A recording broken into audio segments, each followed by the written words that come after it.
Pakej Rangsangan Ekonomi Prihatin Rakyat. Pengenalan. Pada penghujung 2019, seluruh dunia digemparkan dengan wabak penyakit yang dipanggil COVID-19 yang berasal dari China.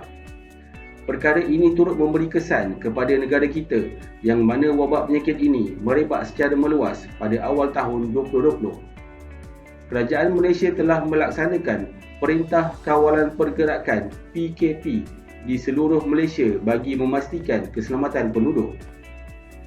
Melalui pengumuman Perdana Menteri Malaysia pada 27 Mac 2020, kerajaan telah melancarkan pakej rangsangan pencegahan yang bertujuan membantu orang ramai semasa wabak COVID-19. Intipati Pakej Rangsangan Ekonomi Prihatin Rakyat. Matlamat 1. Lindungi rakyat. 1. Tambahan RM1 bilion kepada Kementerian Kesihatan untuk pembelian peralatan dan perkhidmatan memerangi COVID-19. Kedua, elon khas RM600 sebulan kepada doktor dan kakitangan perubatan mulai 1 April 2020. Ketiga, tanggungan kos ujian sehingga RM300 bagi pemegang polisi dan sijil takaful perubatan. Keempat, elon khas RM200 sebulan kepada tentera, polis, kastam, pertahanan awam, rela yang terlibat mulai 1 April 2020. Kelima, penangguhan pembayaran premium dan sumbangan ditawarkan oleh syarikat insurans dan takaful keluarga yang terjejas untuk 3 bulan. Keenam, bantuan prihatin nasional sebanyak RM1,600 kepada isi rumah berpendapatan kurang daripada RM4,000 sebulan. Ketujuh, bantuan prihatin nasional sebanyak RM1,000 kepada isi rumah yang berpendapatan RM4,001 hingga RM8,000. Ke-8, bantuan prihatin nasional sebanyak RM800 kepada individu bujang berusia 21 tahun ke atas dan berpendapatan kurang RM2,000 sebulan. Ke-9, bantuan prihatin tunai sebanyak RM250 kepada individu bujang berusia 21 tahun ke atas berpendapatan RM2,001 hingga RM4,000 sebulan. Ke-10, bantuan sara hidup baki dibayar pada Julai 2020. 11. Bantuan sebanyak RM500 kepada pemandu e-hailing. 12. Bantuan RM200 seorang kepada pelajar penggajian tinggi. 13. RM25 juta untuk bantuan makanan, penjagaan kesihatan dan tempat perlindungan untuk rumah perlindungan, pusat bantuan dan gelandangan melalui kerjasama NGO dan usahawan sosial. 14. Penangguhan bayaran balik pinjaman selama 6 bulan untuk peminjam Perbadanan Tabung Pembangunan Kemahiran (PTPK). 15. Bayaran penggantian pendapatan sebanyak RM50 sehari bawah MySalam untuk golongan B40 yang dikuarantin sebagai pesakit di bawah siasatan PUI. 16. Pengeluaran dari akaun B sehingga RM1,500 dari setiap penyedia skim persaraan swasta tanpa penalti cukai dari April hingga Disember 2020. 17. Pengecualian pembayaran sewa bagi PPR dan perumahan awam selama 6 bulan. 18. Penangguhan pembayaran bulanan bagi unit-unit sewa untuk milik RTO 6 bulan. 19. Pengecualian sewa bagi semua premis milik kerajaan persekutuan seperti kantin sekolah, taska, kafeteria, kedai sebaneka dan lain-lain selama 6 bulan. 20. Penangguhan pembayaran premium atau sumbangan ditawarkan oleh syarikat insurans dan takaful keluarga yang terjejas untuk 3 bulan. 21. Diskaun bil elektrik berperingkat antara 15% hingga 50% selama 6 bulan mulai April 2020. 22. Internet percuma kepada semua pelanggan perkhidmatan telekomunikasi bermula 1 April 2020 selama tempoh pelaksanaan PKP. 23. Pelaburan RM400 juta untuk meningkatkan liputan dan keupayaan rangkaian telekomunikasi. 24.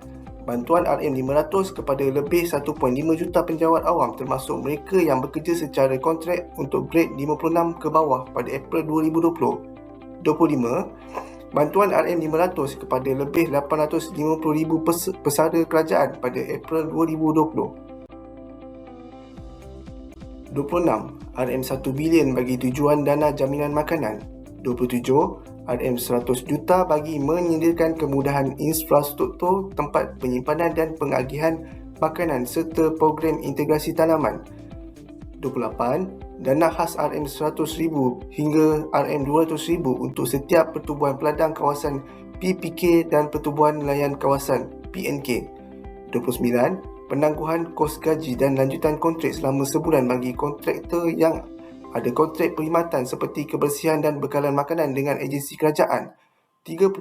Subsidi upah sebanyak RM600 sebulan selama 3 bulan untuk pekerja berpendapatan bawah RM4,000 dan majikan dengan penurunan pendapatan lebih 50% sejak 1 Januari 2020. Intipati Pakej Ransangan Ekonomi Perhatian Rakyat. Matlamat 2. Sokong perniagaan. Pertama, tambahan 3 bilion kepada tabung bantuan kemudahan khas untuk PKS dan penurunan kadar faedah kepada 3.5%. Kedua, tambahan 1 bilion bawah kemudahan semua sektor ekonomi untuk meningkatkan akses pembiayaan kepada PKS. Ketiga, tambahan 500 juta di bawah skim kredit mikro dengan kadar faedah 2% tanpa cagaran. Yang keempat, pembiayaan sehingga RM300,000 untuk PKS yang mempunyai rekod perniagaan kurang 4 tahun di bawah skim BIS Mula I dan BIS Wanita I Syarikat Jaminan Kredit Malaysia Berhad.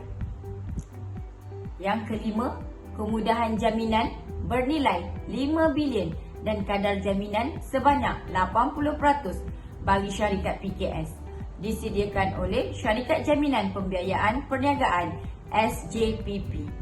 Yang keenam, program khidmat perundingan majikan bawah KWSP yang merangkumi pilihan penangguhan bayaran, pensekuturan dan penjadualan semula sumbangan majikan.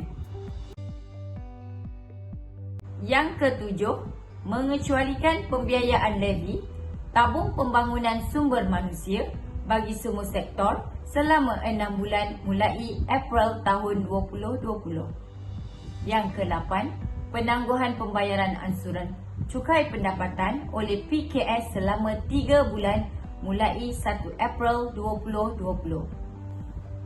Yang ke-9, pendapatan pihak bank dari faedah atau keuntungan ke atas pinjaman atau pembiayaan yang terlibat dengan penangguhan bayaran balik pinjaman atau pembiayaan hanya dikenakan cukai apabila pendapatan tersebut diterima selepas tempoh moratorium. Pihak bank dari faedah atau keuntungan ke atas pinjaman atau pembiayaan yang terlibat dengan penangguhan bayaran balik pinjaman atau pembiayaan hanya dikenakan cukai apabila pendapatan tersebut diterima selepas tempoh moratorium. Yang ke-10, moratorium pembayaran pinjaman diperluas kepada tekun, mara dan koperasi serta mana-mana agensi kerajaan yang memberi pinjaman kepada PKS mulai 1 April tahun 2020. Ke-11, membantu usahawan B40 di bawah program keuangan sosial dalam bentuk modal permulaan dengan pembiayaan mikro pada kadar berpatutan. Yang ke-12, skim jaminan berjumlah 50 bilion dengan jaminan sehingga 80% bagi tujuan sektor korporat membiayai keperluan modal kerja. Matlamat ketiga dalam intipati Pakej Ransangan Ekonomi Perhatian Rakyat adalah memperkukuh ekonomi.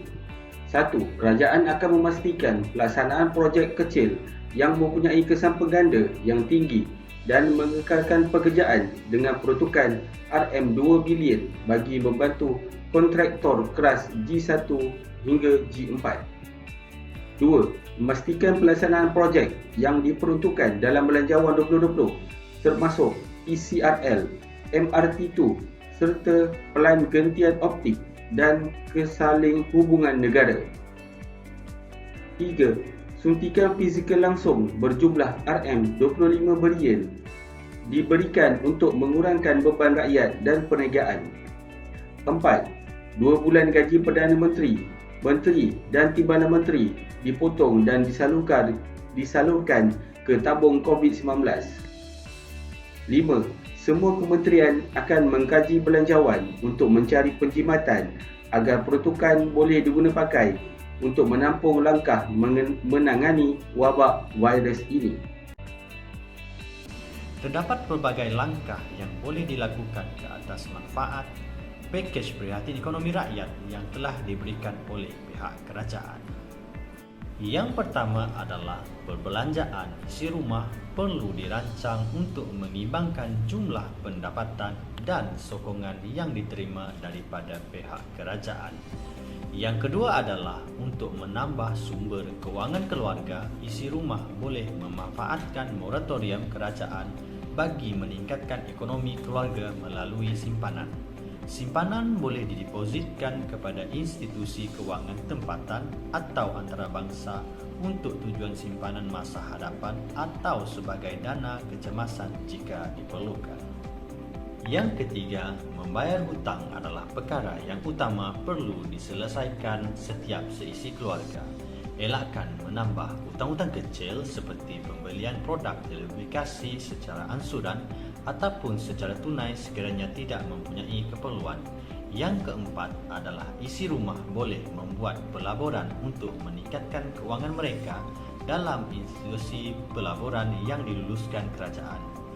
Pelaburan yang dilaksanakan hendaklah dibuat menerusi institusi yang diiktiraf oleh Bank Negara Malaysia bagi mengelakkan berlakunya kejadian-kejadian yang tidak diingini seperti penipuan dan kecurian. Adalah kebijaksanaan keluarga menggunakan pakej ekonomi prihatin rakyat dapat membantu aktiviti ekonomi dalam negara pulih dengan cepat. Pandangan mengenai pakej prihatin ekonomi rakyat. Yang pertama, Malaysia menghadapi pengucupan dalam ekonomi kerana rata-rata perniagaan tidak dapat menjalankan pengeluaran produk dan perkhidmatan mereka seperti biasa. Yang kedua, peniaga kecil tidak dapat menjalankan aktiviti perniagaan mereka secara bersemuka, kesan daripada pengumuman Perintah Kawalan Pergerakan. Yang ketiga, tumpuan yang diberikan adalah bersasar dan golongan yang dipilih untuk dilindungi merupakan golongan yang tepat untuk menerima sumbangan dan bantuan. Tumpuan tidak diberikan semata-mata kepada golongan yang berpendapatan rendah, malahan juga diberikan kepada golongan berpendapatan sederhana.